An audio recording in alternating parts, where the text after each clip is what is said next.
युधिष्ठिर ने पूछा, केशव, कृपया यह बताइए कि भाद्रपद मास के शुक्ल पक्ष में जो एकादशी होती है उसका क्या नाम है, उसके देवता कौन से हैं और कैसी विधि है। भगवान श्री कृष्ण बोले कि हे राजन, इस विषय में मैं तुम्हें आश्चर्यजनक कथा सुनाता हूँ जिसे ब्रह्मा जी ने महात्मा नारद से कहा था। नारद जी ने पूछा, चतुर्मुख, आपको नमस्कार। मैं भगवान विष्णु की आराधना के लिए आपके मुख से यह सुनना चाहता हूँ कि भाद्रपद मास के शुक्ल पक्ष में कौन सी एकादशी होती है। ब्रह्मा जी ने कहा, मुनि श्रेष्ठ, तुमने बहुत उत्तम बात पूछी। क्यों न हो वैष्णव जो ठहरे, भादों के शुक्ल पक्ष की एकादशी पद्मा एकादशी या जलजूलनी एकादशी के नाम से विख्यात। यह उत्तम व्रत अवश्य करने योग्य है। सूर्य वंश में मानधाता नामक एक चक्रवर्ती शक्तिशाली, प्रतापी और दानशील राजा थे। वे अपने और पुत्रों की भांति धर्मपूर्वक प्रजा का पालन किया करते थे। उनके राज्य में अकाल नहीं पड़ता था, मानसिक चिंताएं नहीं सताती थी और व्याधियों का प्रकोप भी नहीं होता था। उनकी प्रजा निर्भय तथा धन धान्य से समृद्ध थी। महाराज के कोष में केवल न्यायोपार्जित धन का ही संग्रह था। उनके राज्य में समस्त वर्णों और आश्रमों के लोग अपने अपने धर्म में लगे रहते थे।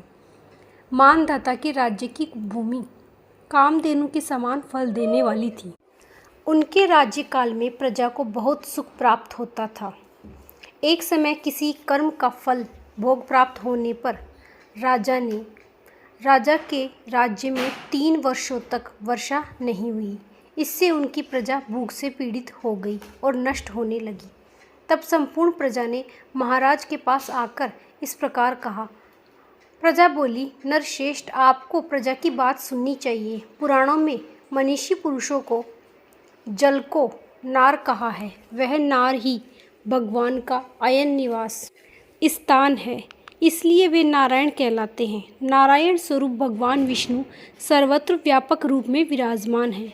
वे ही मेघ स्वरूप होकर वर्षा करते हैं। वर्षा से अन्न पैदा होता है और अन्न से प्रजा जीवित धारण करती है। नरश्रेष्ठ, इस समय अन्न के बिना प्रजा का नाश हो रहा है, अतः ऐसा कोई उपाय कीजिए जिससे हमारे योग का निर्वाह हो। राजा ने कहा, आप लोगों का कथन सत्य है, क्योंकि अन्न को ब्रह्मा कहा गया है। अन्न से प्राणी उत्पन्न होते हैं और अन्न से ही जगत जीवन धारण करता है। लोक में बहुधा ऐसा सुना जाता है तथा पुराण में भी बहुत विस्तार के साथ ऐसा वर्णन है कि राजाओं के अत्याचार से प्रजा को पीड़ा होती थी। किंतु जब मैं बुद्धि से विचार करता हूँ तो मुझे अपना किया हुआ कोई अपराध नहीं दिखाई देता। फिर भी मैं प्रजा का हित करने के लिए पूर्ण प्रयत्न करूँगा। ऐसा निश्चय करके मानधाता उन्हें गिन व्यक्तियों के साथ विधाता को प्रणाम करके सघन वन की ओर चल दिए। वहाँ जाकर मुख्य मुनियों और तपस्वियों के आश्रमों पर घूमते फिरे। एक दिन उन्हें ब्रह्मपुत्र अंगिरा ऋषि के दर्शन हुए। उन पर दृष्टि पड़ते ही राजा हर्ष में भरकर अपने वाहन से उतर पड़े और इंद्रियों को वश में रखते हुए दोनों हाथ जोड़कर उन्होंने मुनि के चरणों में प्रणाम किया। मुनि ने भी स्वास्थ्य कहकर राजा का अभिनंदन किया। उनके राज्य के 7 अंगों की कुशलता पूछी। राजा ने अपनी कुशलता बताकर मुनि के स्वास्थ्य का समाचार पूछा।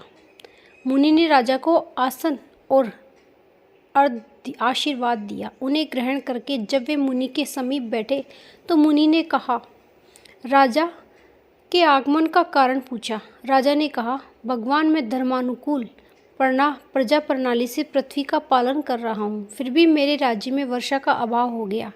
इसका क्या कारण है, इस बात को मैं नहीं जानता। ऋषि बोले, राजन, सब युगों में उत्तम यह सतयुग है।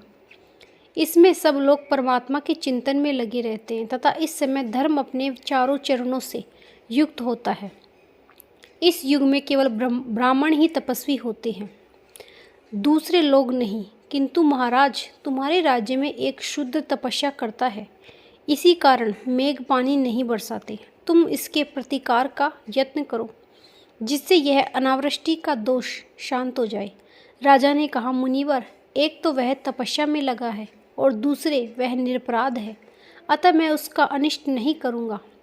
आप उक्त दोष को शांत करने वाले किसी धर्म का उपदेश कीजिए। ऋषि बोले, राजन, यदि ऐसी बात है तो एकादशी का व्रत करो।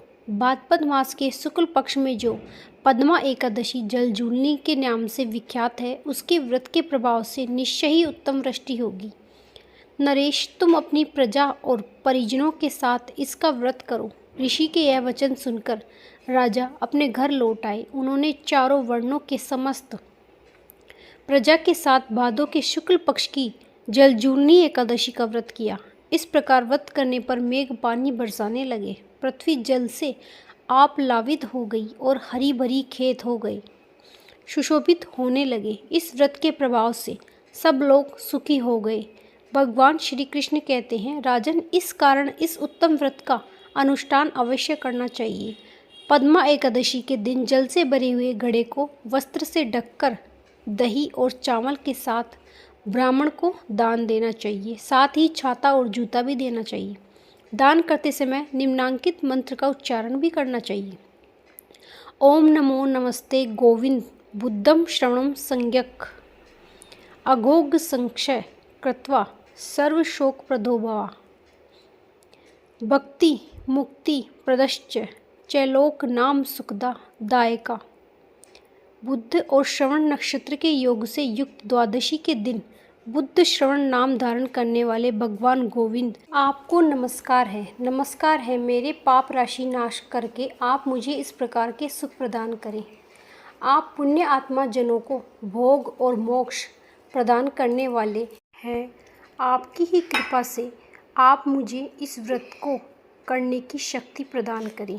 अगर आपको हमारी ये छोटी सी व्रत कथा अच्छी लगी हो तो चैनल को लाइक, सब्सक्राइब, कमेंट में जय माता दी जरूर लिखिएगा।